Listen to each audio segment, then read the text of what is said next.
Hi, I'm Chef David Janke, and today I'm going to show you a very simple recipe. It's about how to make a very simple vegetarian mushroom schnitzel, or let's say embedded mushroom steak.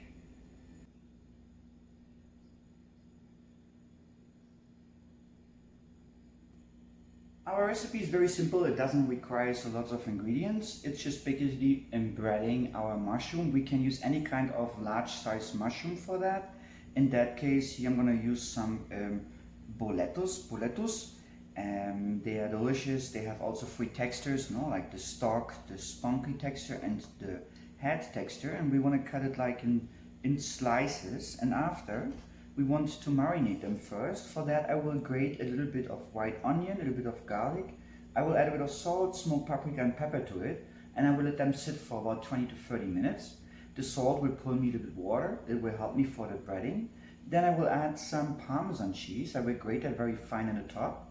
And after I do the breading with some white flour, some egg after, and then I pass it through some sourdough breadcrumbs. And then I will fry those slices with butter and olive oil and ready. It's a vegetarian dish, it's delicious. And of course, like we said, we can also use the commercial mushrooms for that, but we want to look for a larger size mushroom. It works easier with the breading part, and well, let me show you how to do that.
Thank you very much for watching my video. I hope you enjoyed it, and if yes, then please give me a like or subscribe to my channel. I'm Chef David Janke. Hasta pronto.